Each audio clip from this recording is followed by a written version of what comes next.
I'm really pleased today to be speaking to Dr. Lucy Morgan Edwards, someone that I've been in touch with for quite a long time now, particularly over Syria. But this is the first time we've actually sort of sat down together in a virtual room and talked to each other.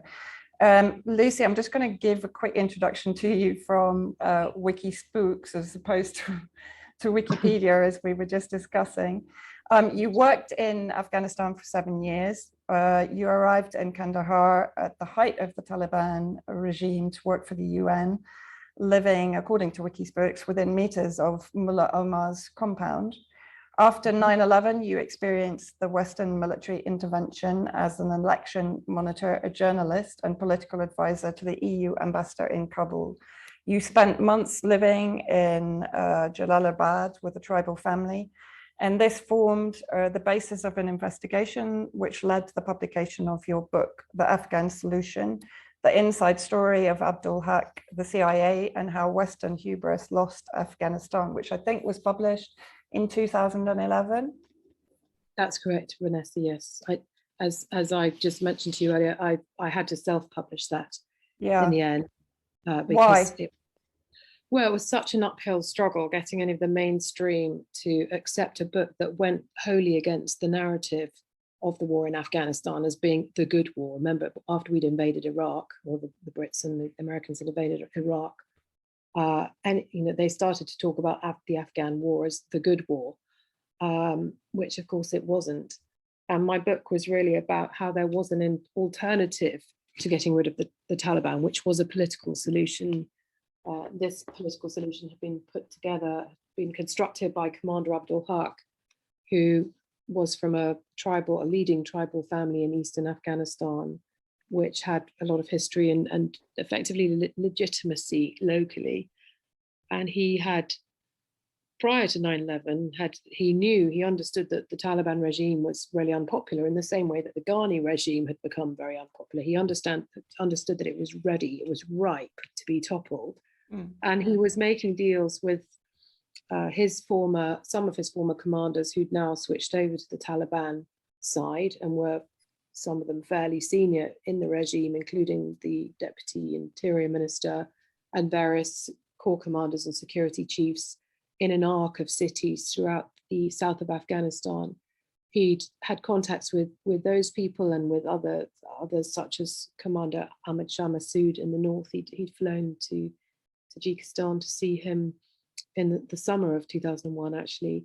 And the idea was to bring back the former king, who was living in Rome and who was very old at the time, but still would have provided a unifying umbrella under which these various factions could unite and form a new government, a new system. And whether it was an interim government that would eventually lead to something else, but it would be something that came from the Afghans. And my book was really, I was trying to understand what he was trying to do and who was supporting him, because he did have some support, both in the United States and in the UK, but the support was private support. It wasn't from our governments. And so I interviewed the Ritchie brothers from Chicago. They were two American options traders who'd been brought up in Afghanistan and Kandahar when the Americans were there, Kandahar and Helmand in the early 60s, 50s. And they were trying to finance this plan and had been around Washington and lobbying for him in Washington. But then, of course, when 9/11 happened, they just got doors slammed in their faces. And even just before 9/11, actually, they were finding doors slammed in their faces. There was already an idea, a plan to invade Afghanistan before 9/11 even happened. And no one wanted to know. And it was the same in the UK, in London. I caught up with some people who were former Marines, a guy called Ram Seeger, who'd been head of the Special Boat Service in the run up to the Falklands, a guy called John Gunston, who'd been in the military, I can't remember which regiment, and Ken Guest, who was also a Marine, but had then become a cameraman during the 80s. And they were also trying to lobby for Abdul Haq. I'm sure they also had connections with British intelligence, but they too had doors slammed in their faces. So I detail how those doors were slammed and by who, And I also talk about my own experience of the intervention, because of course I was there prior to 9/11 working in Kandahar for UN Habitat, which does urban development, and they were running community projects. And when I was there at that stage, there were literally about 50 to 70 foreigners of all countries in the entire country under the Taliban. You know, there were no more than 50 to 70 foreigners working for UN agencies, Red Cross, and so on, because there was, of course, a terrible drought at the time. Afghanistan had been forgotten. It was very underfunded in terms of humanitarian. No one cared. And very few foreigners there. And of course, 9/11 changed all of that. And, you know, now, I mean, I think I read last week that the British had something like 500 staff. I don't know if those were 500 staff working for the British government in Kabul, but and a huge amount of foreigners. It's absolutely extraordinary how many people they have taken in there. Complete contrast. How you mentioned those who slammed the doors. Do you believe this was, let's say, a genuine division within intelligence agencies in the UK and the US to derail the invasion of Afghanistan and to genuinely provide self-determination for the Afghan people and to provide for them a regime or a government that would be less influenced by the neo-colonialist forces? I mean, who did slam the door, basically? Well, in the UK, the doors were slammed by people in the Tory party and the military. I mean, they tried to contact some senior military, and I've got emails and sit reps in the back in my notes and my appendices. I've got the original documents where they were trying to contact people. I mean, I initially read about Abdul Haq in the Evening Standard on the 5th of October 2001, and there were photos of him with Margaret Thatcher in the 80s, and he was saying, "Don't bomb now, Taliban will be gone in a month." And the reason why the bombing needed not to take place was because he'd engaged all these commanders who were in the infrastructure, well, who were in the regime, and they were sitting there like sleeper cells ready to go when the time was right. But he said, if you start bombing, all of that situation is going to change because you will destabilize everything. People will move from their posts, and I won't be able to engage the people that I've already engaged, sort of thing. I won't be able to contact them, and you know, everything, they will run back to their houses, to their homes, and the whole situation will change overnight. And that was what, of course, happened.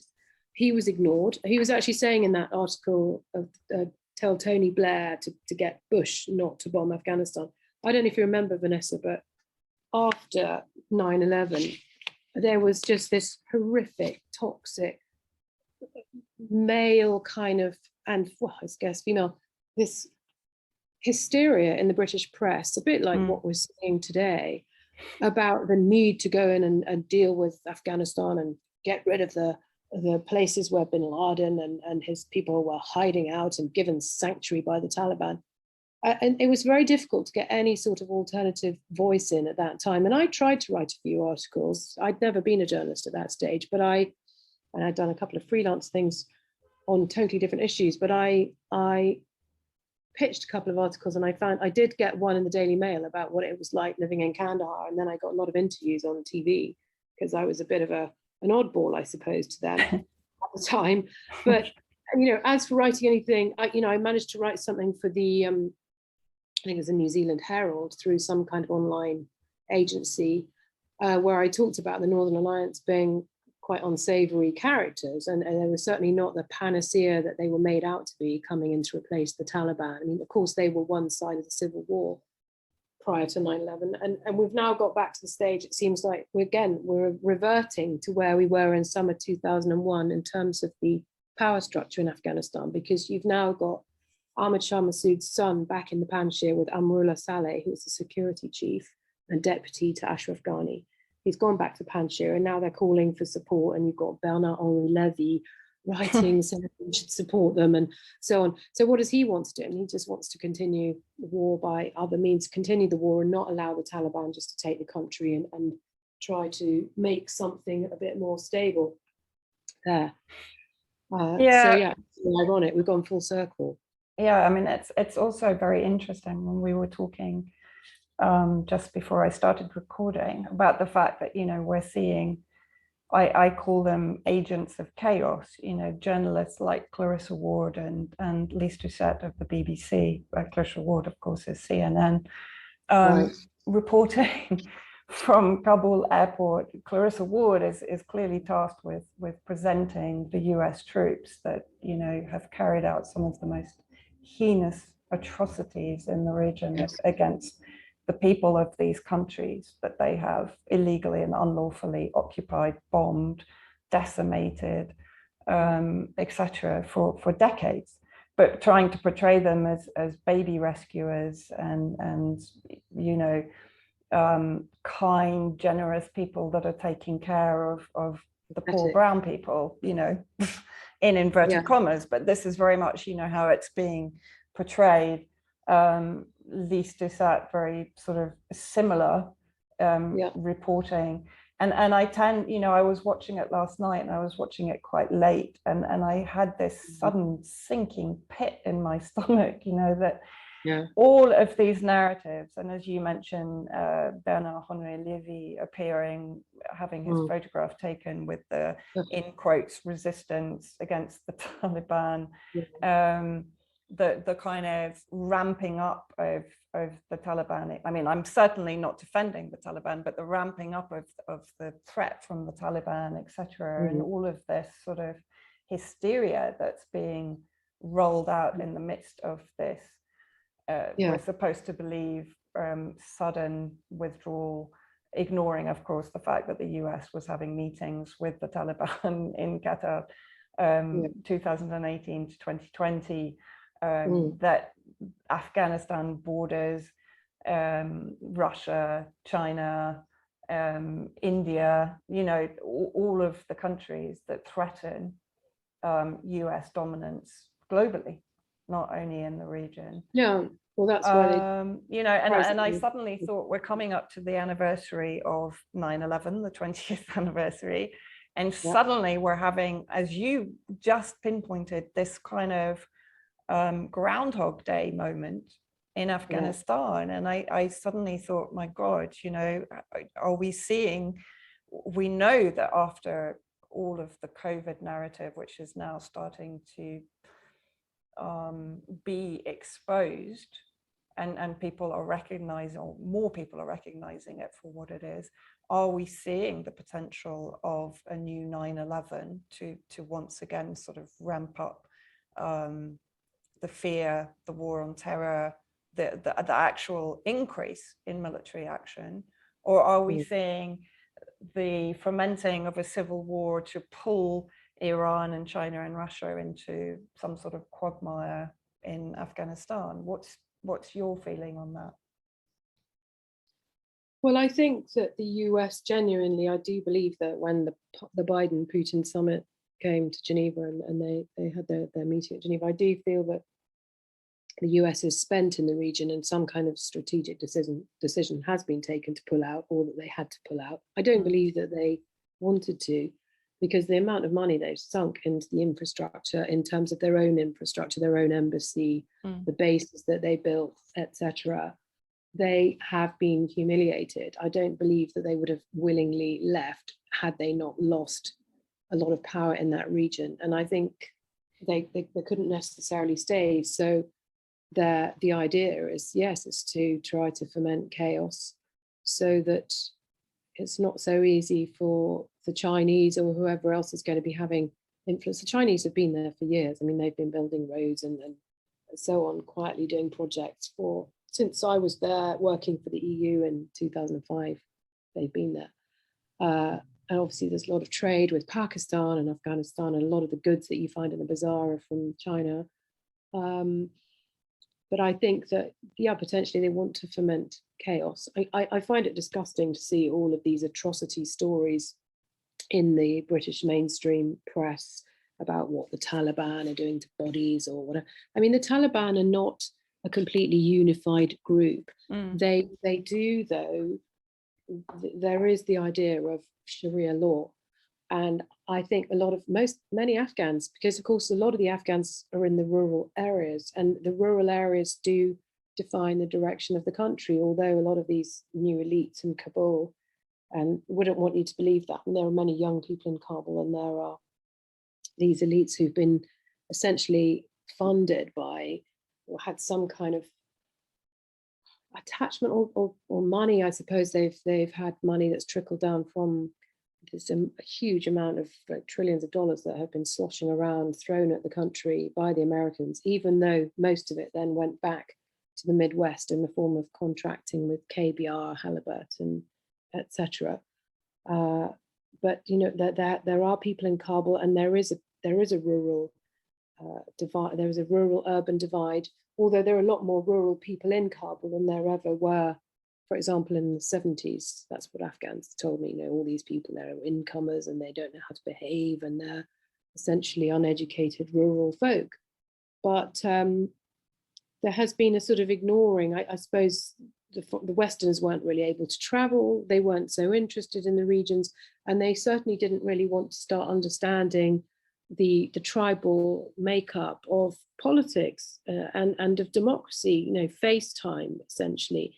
They wanted to impose German style. I mean, I met some Germans who were saying, you know, they'd gone to Jalalabad, where I spent a lot of time when I was a freelance journalist and writing my book, researching my book, and I spent a lot of time down there. And I remember meeting some Germans who had a little bit of aid money to start a project. They thought they were going to do rural development, and they basically got nowhere with it. And they said to me at the time, well, we don't like all these old men in the Shura system because they make all the decisions. So like the British, their idea was that they were going to set up these kind of provincial structures, and they thought that they could supersede the local power dynamics by channeling aid money through provincial reconstruction teams and so on. It was quite interesting because actually provincial development committees and alternative livelihood schemes that they talked about. I remember going to visit the Germans on their military base up in the northeast of Afghanistan, Faizabad, where they had their provincial reconstruction team. And because a part of my remit when I worked for the EU ambassador was visiting all these NATO military bases, which were called PRTs. And I had to look at the security sector reform and the drugs as well. It's also part of my remit. But when I went to Faizabad and I looked at this, I met the people in the German PRT. Apparently there'd been a huge row the week before because of the Brits had sent a young chap called Hamish, who was supposed to be kind of housed in the German PRT.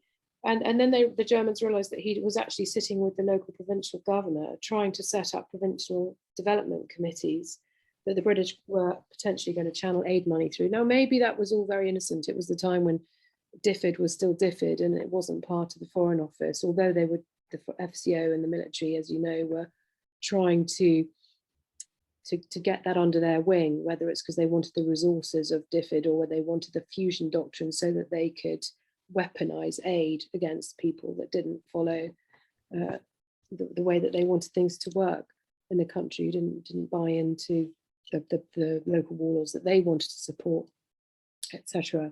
They just withhold aid.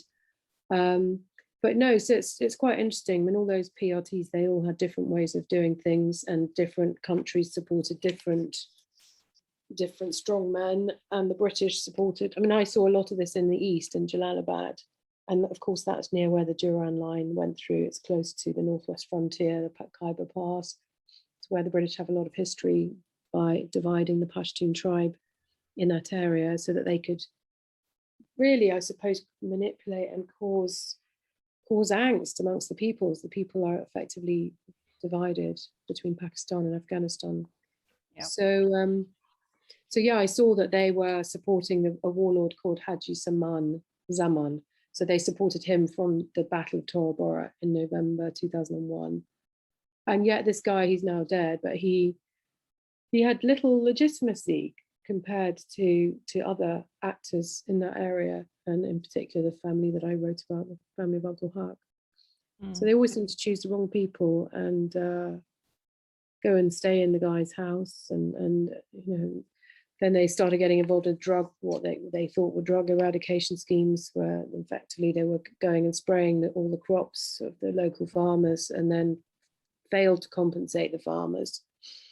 So lost a lot of faith, and just seemed to sort of mess up quite a lot. They were quite interested in the drugs situation, but they seemed to be the junior partner of the Americans. And this was early days. This was back in 2002, 2003. I did an article with Peter Oborne in The Spectator, which can be found online on that. But I think in the longer term, the British, I think they were all involved in the drugs trade. And I certainly think that was part of the reason why American intelligence or the CIA really designed the intervention with MI6 as a junior partner. It wasn't initially militarily led. The British were only involved as part of the sort of NATO force ISAF that came in after the initial invasion. But it was all designed initially by the CIA, and the military then came in. They kind of hopped on board later on.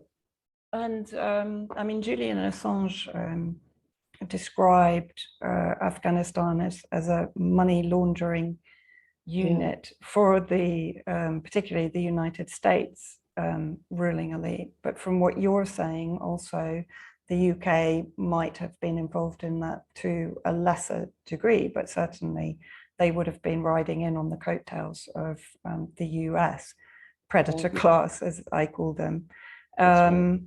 And if we look back to the human rights PR for intervention in Afghanistan, and of course much of that was related to women's rights, to development, to bringing democracy. I mean, all the usual tropes that are rolled out by the various revolving door so-called NGOs, of course, that are funded by State Department agencies in order to infiltrate and destabilize target nations under the pretext of some kind of human rights battling violations of human rights, while of course the US and the UK are allying themselves with some of the worst global violators of human rights, such as Israel and Saudi Arabia. But you described in 2013, you described Afghanistan as a giant military base. And we are hearing now that basically with the US withdrawal, all of that military equipment, hardware is being left behind and is clearly going to fall into the hands, one presumes, of the Taliban. I know that Peter Ford had a view, Peter Ford, the former British ambassador to Bahrain and Syria. He had the view that, of course, this is a way also of the US maintaining a military footprint in Afghanistan. WikiLeaks has spoken about the fact that the US was effectively funding the Taliban because it was paying it not to attack US convoys, etc. And we see this kind of sleight of hand of financing armed groups inside Syria. It's not uncommon, and certainly my cynical mind doesn't put it past the US funding all sides in Afghanistan in order to maintain influence and control. Absolutely. They've been doing that throughout the conflict. I mean, I've had several reports from different people. I mean, both the British guy who was arrested and put in Kabul jail, who I interviewed and did a story on back in 2003. At the time, he told me that the US was bringing Al-Qaeda and relocating them in different positions in the conflict and arming them, of course. And I heard that also from some of Abdul Haq's commanders when I was there in 2013, that the US, he sort of said, we don't know what they're doing. The Americans come in the middle of the night, they bring Al-Qaeda and they leave them in various locations. So yes, it's sleight of hand, it's funding all sides of the conflict. I totally agree with Peter Ward about how they could be maintaining a military footprint and maybe they can continue with advisors to the Taliban, military advisors on how to use this. Or someone said that they'd taken all the keys of their helicopters and so on that they left behind. But who knows? Maybe they'll give them back the keys at some stage. Yeah, it's very, very murky, Vanessa. And this whole idea about women's rights and democracy, it makes me want to scream because people in the UK and the US are so utterly brainwashed by the idea that we've gone to Afghanistan, even some Afghans, some urban Afghans who are involved with him, they all want to get in on the game of the human rights and women's rights and so on. The West doesn't give a shit about that, excuse me, but they don't give a damn. And the people who really think that they do are just utterly deluded.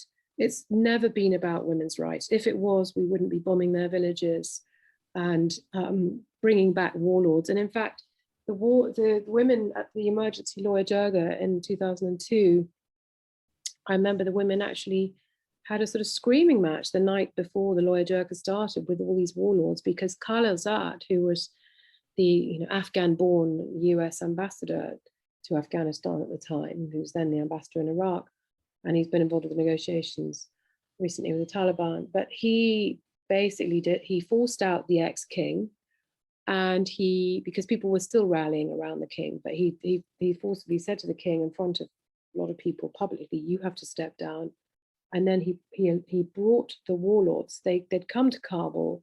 They weren't meant to take part in the Loya Jirga, but they did. And this was, of course, the sort of first Grand Council of Elders after the Bonn Agreement, where they were to decide how they were going to create the sort of infrastructure of the constitution and so on. I mean, they had a constitutional Loya Jirga the year later, but these warlords were brought back and they weren't meant to be there because ordinarily, according to the narrative, they should have been indicted for their abuses of women, children, and different groups in the early 90s when they had laid waste to Kabul.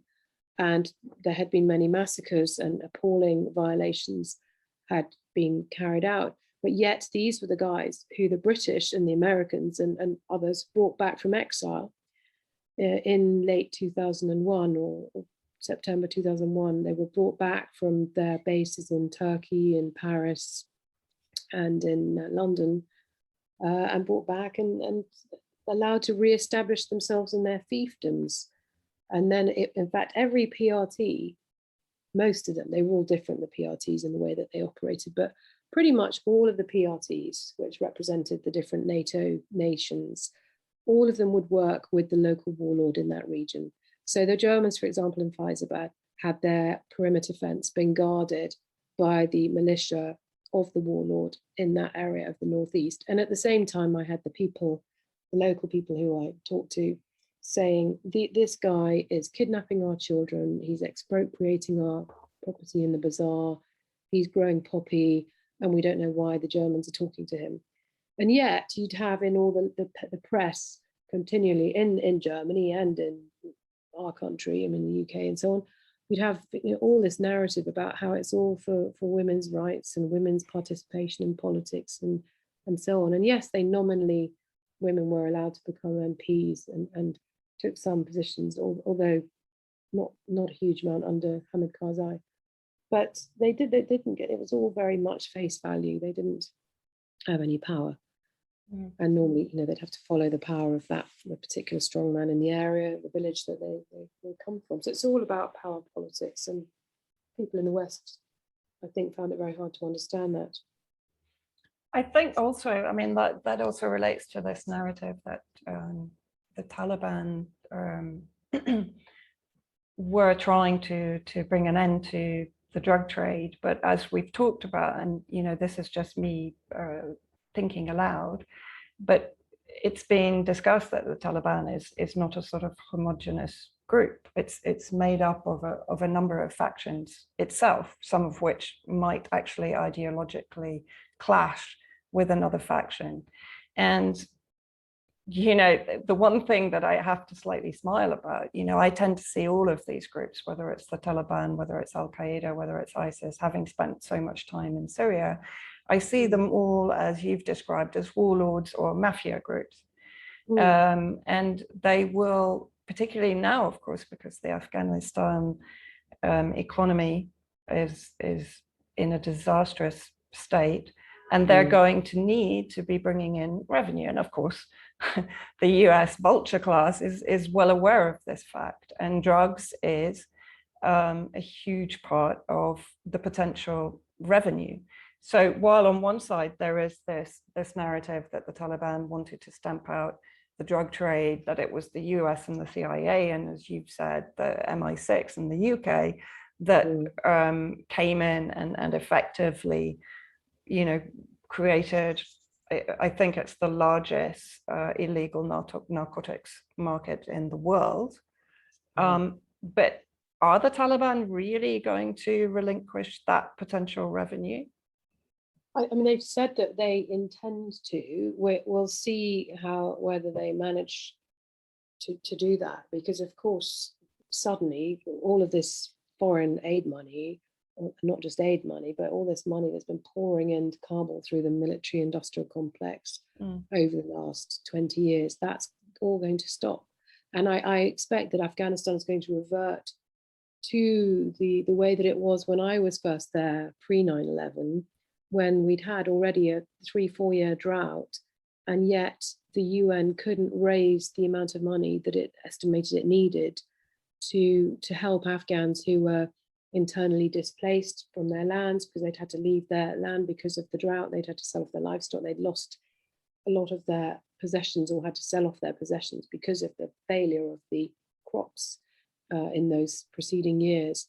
And the UN couldn't even achieve its sort of basic targets for humanitarian assistance for the Afghans. And there were hundreds of thousands of Afghans at that stage in camps. There was a camp in Herat, a notorious camp in Herat, and then there were other Afghans over the border in Iran. And so it was a really pitiful situation. And personally, I wouldn't be surprised if the US had been involved in modifying the weather in those years running up to 9/11 with the HARP program to exacerbate the drought. I mean, wasn't there a drought in Syria at the beginning? Yeah, it's actually something that I looked into, and I think it was the International Red Cross actually did a report on it, which I'll have to go back in my archives and find it. That, of course, Turkey has control of much of the water supply, particularly into northern Syria. And as we're seeing now, it's cutting off water supply to 2 million civilians in Hasaka when it feels like it, or reducing the levels down to being dangerously low. And there are a number of papers that drought was artificially created in Syria leading up to 2011, which of course, as you know, drives the rural areas and civilians into urban city areas, which puts pressure on the cities, and of course provides areas which are then easy to infiltrate and radicalize. And that's very much what we saw in Syria leading up to 2011. But I started to look into it, and I started to look into other regional conflicts going back to sort of the early 20th century. And you're absolutely right. It's really interesting. And I'm quite sure I can hear people going, oh God, conspiracy theorists, they're fiddling with the weather, but you can't get away from the fact that droughts preceded a number of genocides, including the Armenian genocide, but including also the Ottoman genocide of the Assyrians, right? Even before the Armenian genocide. So for me, that's a kind of really fascinating subject. And I think nothing is beyond the capabilities of the psychopaths that are in charge of us, basically, in the world right now. And, we've seen that in the last 18 months during the entire sort of COVID cull of the elderly, et cetera, et cetera. It wouldn't surprise me. I do know that they have policies, plans, and programs and budgets for weather modification in the US. Yeah. And I would imagine that the British have that too. And it's HARP, it's HAARP. So it does exist, and people can look it up.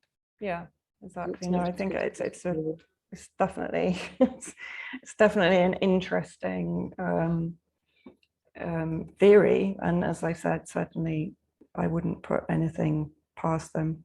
You know, they're capable of infanticide. We saw it in Iraq. We've seen it globally when they get involved militarily, either directly or by proxy. You lived under the Taliban. I'm really kind of fascinated to ask you what it was like. Well, when I first went there, I had to go in from Quetta in Pakistan, and I went in with a Canadian colleague who had been working. She was an urban development specialist, and she took me into Kandahar, and I stayed. I lived in a guest house with a couple of French guys who work for Handicap International, doing prosthetic limbs, people who'd been injured by landmines, and our office was a compound. It was UN habitat. So again, it was urban development involved with water pumps, water supplies. We had a lot of engineers working with us. And the other element that my boss, who was actually British, but she was based in Islamabad at the time, because technically Brits weren't supposed to be working in Afghanistan just pre 9/11, because apparently bin Laden had issued a fatwa saying that there would be no British or Americans. Well, looking back, I now wonder whether that's just because they didn't want any witness to what was unfolding. But anyway, it meant that I was subcontracted through a French NGO, but nominally working for the UN and attending these UN meetings and so on. And it was interesting. I mean, you know, of course, as I said, the country had been in a 3-4 year drought. There had been 20 odd years of war at that stage. So Kandahar was lying in ruins. It was very dusty and ruinous. And Al-Qaeda was there, and bin Laden was there, and you'd see their convoys going past. There were a lot of checkpoints. But the people, I was surprised that my staff, who had a lot of proverbs on the wall, it was very sweet, kind of English style Victorian proverbs, but they seemed to like the Taliban. And initially I was quite surprised, because I was very, very green and naive. And they said, no, they've brought stability. We were fed up with these commanders warring over turf wars in Kandahar in the 1990s, and the fact that we couldn't transport goods and we couldn't travel because of all the checkpoints that were manned by different commanders who would then extort people for money. And so they seemed to feel that the Taliban was, if not good, then at least benign. And they actually commented that they hoped that the Taliban would get 100% of the territory of the country, so i.e. take over Massoud's base in the northeast, so that they could then focus more on provision of services to the people and governance. But at that stage, of course, it was the UN who was providing the basic humanitarian needs, and then the Red Cross. And as I said, it was a real skeleton staff of foreigners. And it was interesting. And we went to Helmand.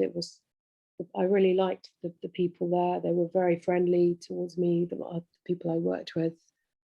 And it wasn't in any way how it's being portrayed in the media, the way that I was treated like a sister by our male staff. And although we weren't supposed to visit people's houses, I'd hear stories. They'd talk a lot about their families and how the woman of the house or the wife was the commander at home. And it wasn't this sort of appalling anti-women thing. I mean, a lot of this pro and anti-Taliban and so on, it comes from different parts of the country. So of course the Taliban were much less popular in Kabul because it wasn't a Pashtun area. It was more of a Tajik dominated area. In Herat, they were not so popular as they were in Kandahar. But because that's a Tajik area, it's bordering Iran, close to Iran.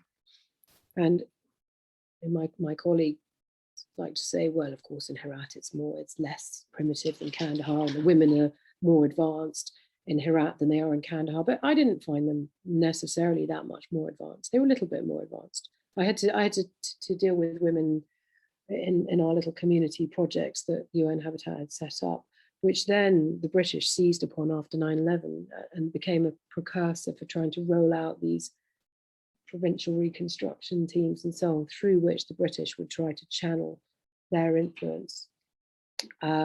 But, you know, at that stage, it was just little shura kind of, not really shuras, because that's more of a traditional structure of governance, but they were kind of little community groups that the UN was channeling aid through, and trying to consult locally with people about what their needs were and how they felt the best way was to deliver, or how to select beneficiaries and deliver what people needed. So we had little projects like a sewage project where the beneficiaries were, say, men, I think some of whom had potentially lost limbs, but they were digging sewage out of gutters and taking them to the municipality, and then the municipality was dealing with the sewage, and they might have been trying to turn it into something more akin to some kind of sludge that was either dumped or trying to change the context of it. But the projects were very minor, and of course it wasn't militarized. The UN didn't drive around with guns on their vehicles, as they started to do after 9/11 and after the UN had been attacked in Baghdad.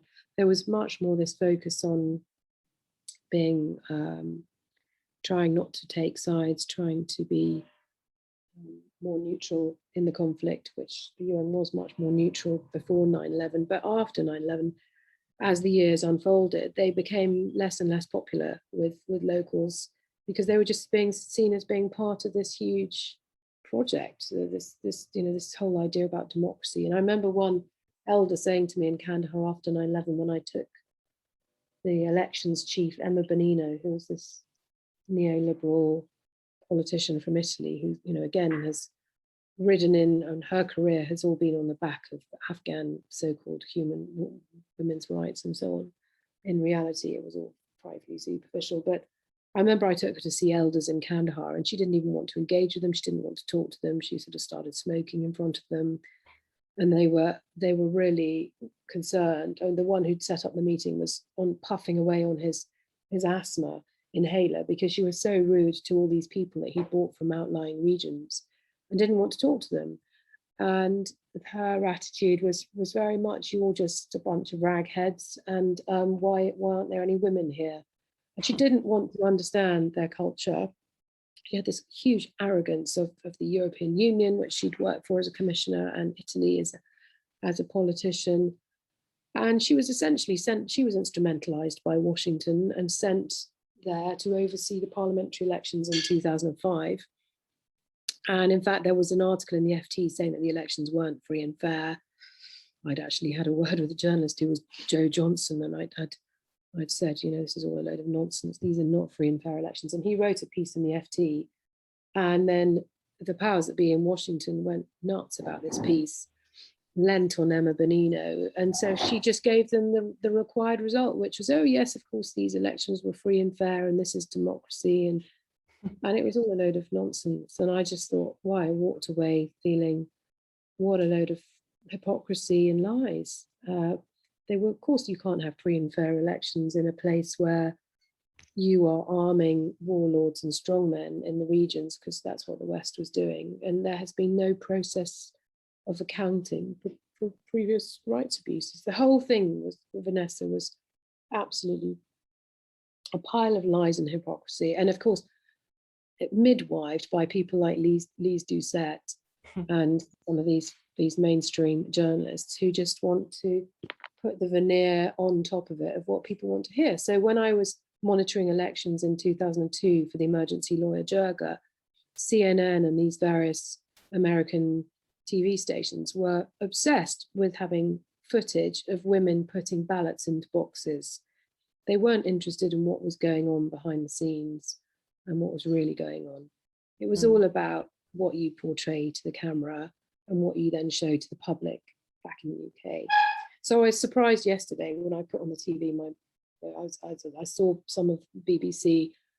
Lise Doucette just arrived back in Kabul, and she's bleating away to the camera, "Oh, everyone's so surprised that this regime has just collapsed like that." And I just thought, you know that that's not true. You know Afghanistan. You know that that's a pack of lies.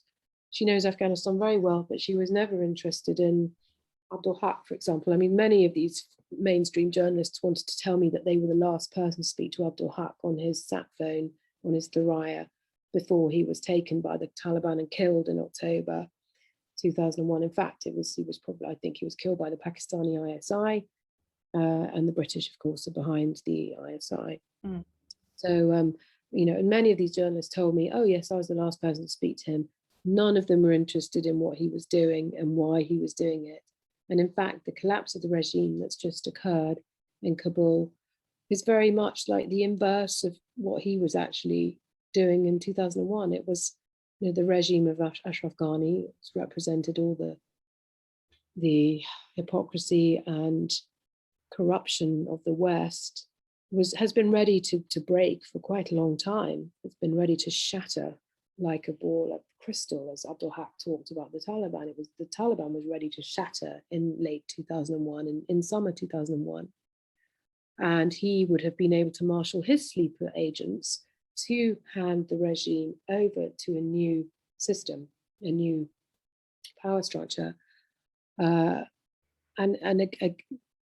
The West wasn't interested in this. They wanted a bombing campaign. They wanted retribution for the fake 9/11, which they blamed on the Taliban. I say fake 9/11 because, of course, we've always blamed Afghanistan. And as you and I know, 9/11 was an internal and it was a joint operation by various countries, not including Afghanistan, of course, and in fact, not even including bin Laden, who denied any responsibility for it, and actually said this was an Israeli-American operation, which I believe it was, which Christopher Bollyn, Bollyn, has done excellent work on exposing in his books. But again, that will never see the light of day in the mainstream. So, you know, the whole thing's an absolute, it's a farce, the whole thing. But yeah, as Julian Assange said, it's been used as a massive money laundering operation to extort tax money out of Western taxpayers, mostly American, but also British and European, and to redistribute them to the military-industrial complex, basically. So, and the elites, the Washington swamp. Yeah. Yeah, I mean, I think the whole Abdul Haq, sorry, is it's kind of very interesting for me because, you know, I think with everything that's happening with COVID, we're seeing the rise of the transnational ruling elite. Governments are being exposed as nothing more than instruments of the higher power, if you like. But I think Abdul Haq demonstrates that there is division even among those ruling elites. You know, people tend to, the argument against what we're talking about the Great Reset, all of which is not conspiracy theory, of course, it's all being very blatantly published by the ruling elite. But people tend to use the argument, oh, are you telling us that, you know, the entire world is now being dominated by this group of ruling elite and that's it, they're running everything? Well, no. You know, there is going to be dissent, there is going to be diverging agendas, there is going to be conflicting ambition and so on.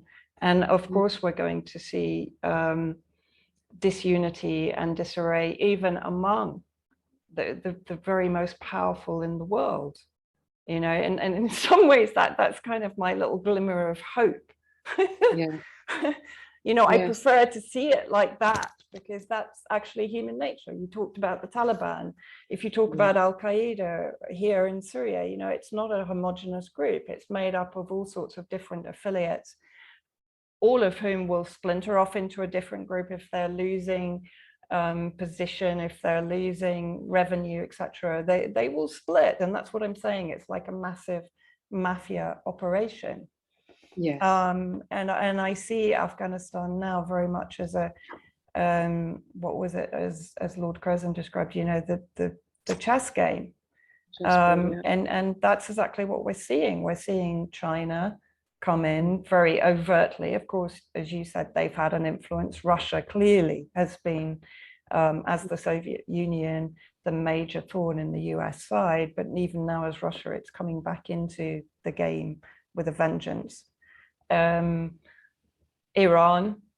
is reaching out to factions within the Taliban. So I think it's a, go on. I mean, the Russians they got burnt in Afghanistan, of course, in the 80s. And I think they'll maintain their presence, but perhaps less actively or less overtly than potentially the Chinese will, because I just think they're a slightly quieter presence, perhaps than other powers there, because of their history. But of course, yes, I mean, they'll be holding the cards because they're in the region, but they don't want the Taliban bleeding through their northern borders into the Stans and bringing any sort of sort of Islamic extremist influence up there. But as I said, the Taliban are, yes, it's not a homogenous group, as you understand, but what they did share was there did seem to me a desire for Islamic or Sharia law, and essentially some kind of honesty that you didn't see from the strongmen that took over and started the drug trade again with the connivance of the West after 9/11. And of course, it wasn't just the drug trade, it was trafficking of artifacts, women, children, expropriation of property. There was corruption on all sorts of different levels. And colleague of mine at Exeter University was an Afghan. He was another PhD student as I was. He wrote his thesis on the networked state, and this was all about the network of all of this corruption, this web of corruption, and how it worked, and in respect of the power structure that came in after 9/11. It'll be very interesting to see how, of course, this is going to be overturned now with the Taliban. One thing I wanted to mention, Vanessa, so in relation to the problems I had getting my book published and the ignorance or the lack of, it's not even ignorance, it's more the desire not to know anything beyond the bell jar of their own culture, which is the British military. When I was doing my PhD at Exeter, which I did based on work that I'd already published, because at that stage I'd just published my book and I'd done a few papers, academic papers on Afghanistan. I did one for the Red Cross and I published a few here and there. And my thesis supervisor, I think, organized a seminar at Exeter with their new Security Strategy Institute, which is like an offshoot of King's. And this chap, my Afghan colleague Timur and I were both going to do a seminar with a couple of members of that Security Strategy Institute who were, I don't know if they were Paris, but they were in the British Army. And so I flew over from Geneva to take part in this seminar. And the two British military people gave their 5 cents on Afghanistan in the morning. So they did their little presentations about what they'd been doing in Helmand or whatever it was. And then Timur and I were going to present our items in the afternoon.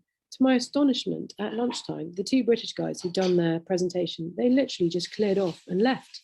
And they went back to wherever it was in Wiltshire or Dorset, their military camp that they were based. And they didn't even bother to wait and listen to our part of the seminar.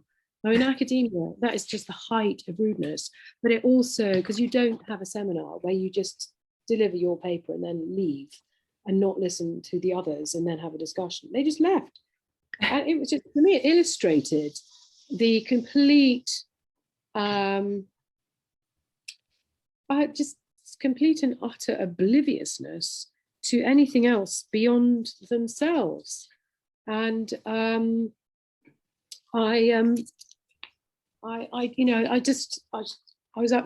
was just amazed, and I think that's on a bigger scale.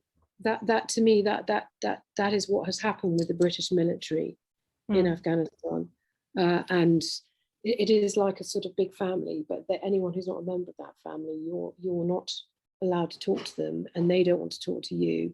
And that was my experience. They weren't interested in what I'd been doing before 9/11, and I found that the whole establishment in the UK wasn't interested in the story I had to tell, and when it came to publishing my book about Abdul Haq, it just wasn't something that they wanted to come across their radar.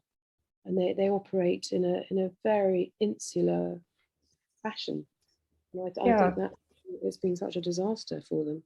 And, well, and was it Nick Carter turning around last week and saying, "Oh, the Taliban are like country boys. They're like, they have their Pashtunwali code of honor." And I thought, my God, why didn't we hear that after 9/11 or when you were in Helmand? Or it's clearly because he's got to get his people out of Kabul, and he's going to have to work with the Taliban to clear the road to the airport and to clear the airport. Yeah, and I think, it's fascinating because we were talking about your the obstacles that were put in your way over the publishing of your book, and how that reflects now, of course, to the censorship of diverging science and medical views over the entire COVID narrative, the announcement yesterday that Twitter and other social, and Google, I think it's Twitter and Google, are banning any, as they call it, genocide denial over former Yugoslavia, and in particular Srebrenica. And so I think, you mentioned in sort of 2001, going forward, you had the opportunity, at least, particularly in collaboration with Peter Oborn, to publish at least something that was pushing back against the dominant narratives. But how, you must also see now the writing on the wall, in the sense that the vast apparatus that is now providing the revision of history and is effectively book burning. I mean, you sort of experienced it yourself when you were trying to publish your book, and you told me that recently, I mean, the BBC has effectively shut you out of commentary on Afghanistan. Am I correct? Well, I mean, I haven't contacted them to say, look, I'm ready to do an interview to talk about the situation, but they have my number and my email, and it hasn't changed. And they used to contact me quite often after the book was published. Obviously I had to push for that at the beginning. And I think at that stage, the Today programme, for example, was being heavily criticised because there were very few women commentators. They do now have a few more Afghan women commentators, I think, but they're normally victims. They sort of want victims rather than strong women. But yes, I think we've had a sort of a brief interlude of relative freedom in terms of social media over the last 10, 15 years, or 10 years really. And that enabled me to publicize a little bit my book and myself on Facebook and so on. Because prior to that, when I was going around agents and publishers in London and wanting to try to get somebody to show an interest, they were basically only interested in me writing a book about my love life in Kabul or something like that. It was really sexist. They didn't believe that a woman could write a book about a military strategy in Afghanistan. And I was told, well, women write books for women and men write books for men. And I also felt that it was a very stitched up and controlled environment at the time. So that has then become bust open by social media and so on, because you can self-publish and send around PDF copies of your book. But that is now coming to an end, obviously, with this censorship and it is much more manifest because of COVID, etc. But it did exist prior to, say, 2005, 2010. In London, you just had a little tight-knit group of British establishment agents, publishers.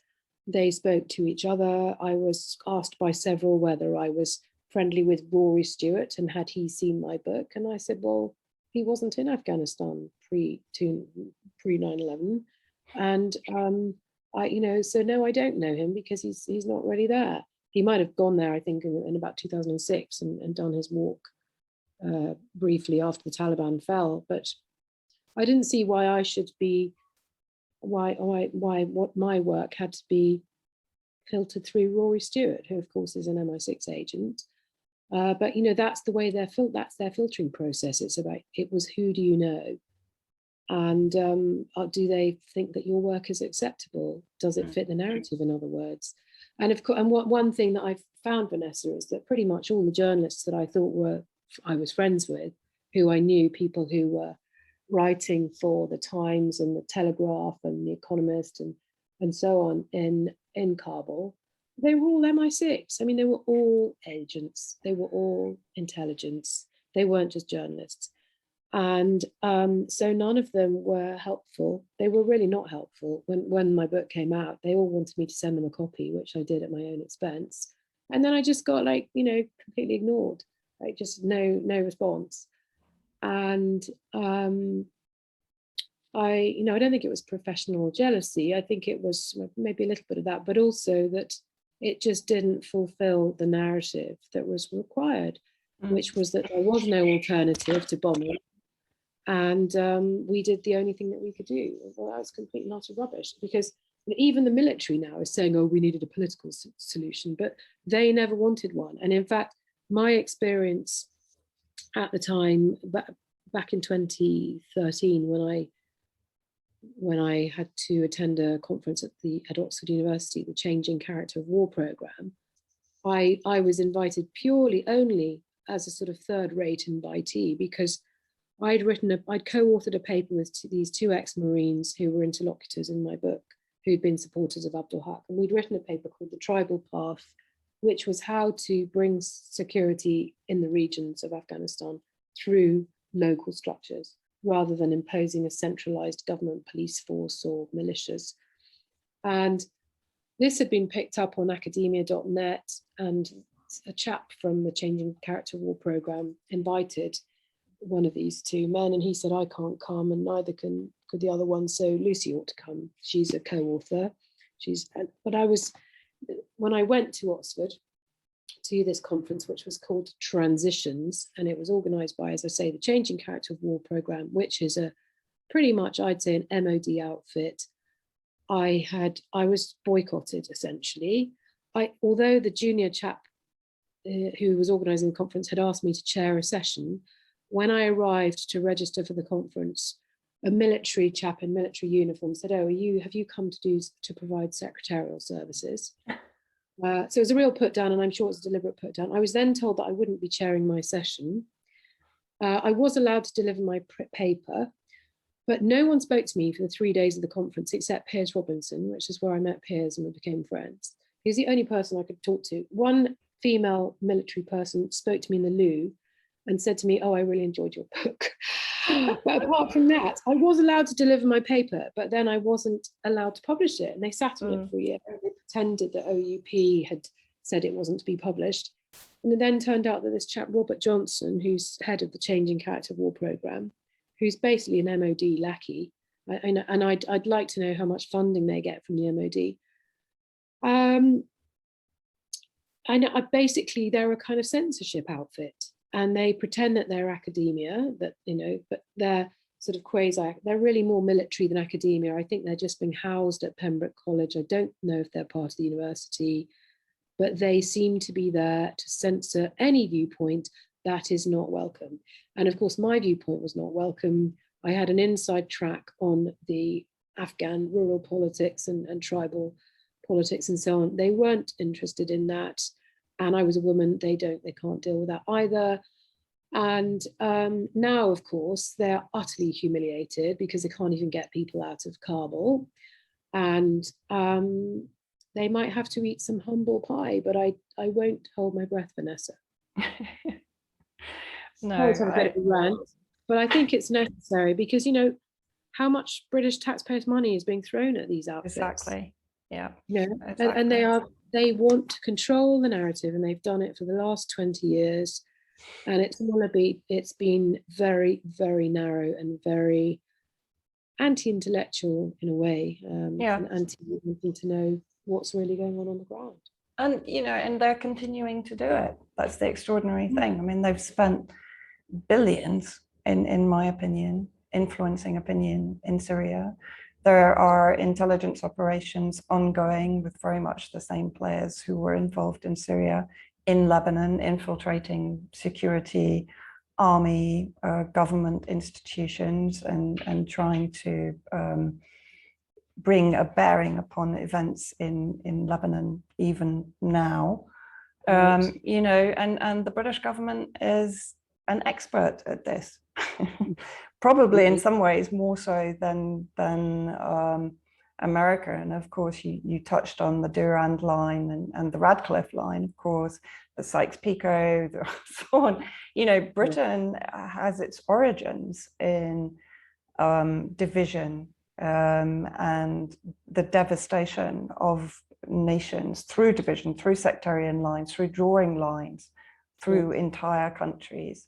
And now, of course, it's behavioral insight, it's influencing of opinion. It's an ongoing project, and it is costing billions.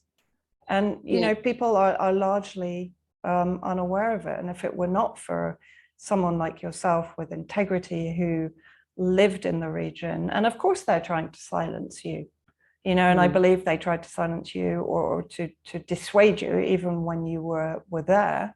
Your colleagues were, you know, attempting to at least prevent you from seeing what was really happening. And that's what they do. Yes, that's right. As when I was working for the European Union Political Office, late 2004 to 2005, I was working with the EU ambassador and visiting those PRTs and drugs and having to deal with the disarmament of illegal armed groups, or not dealing with it, but I was just having to observe the meetings at the MOD in Kabul and the NATO stroke meetings, which were held at the CFC Alpha compound, the American compound. I had a British colleague who was, I mean, most of the colleagues in that EU office, it was a very small office, but they were all apparently paid by the national governments. And I think that they were all intelligence. And I was paid by Brussels. So I wasn't sent by the British government. But my British colleague, he would try to block me from going to talk to commanders in Kandahar and visiting Kandahar, which was part of my job. I mean, and he tried to sort of get me to come back to Kabul when I was down in Kandahar, even though there'd just been a double suicide attack on the road. He was so desperate for me to leave because, again, yeah, as you say, he's trying to control the narrative, didn't want me doing the work that I was supposed to be doing, and tried to get me to drive back through this suicide bombing situation when the security was really bad on the road. And this chap then went on, he then became PNG'd from Afghanistan about 6 months after I left. I think he was PNG'd in 2006 because he was trying to orchestrate a rebellion in the Pashtun areas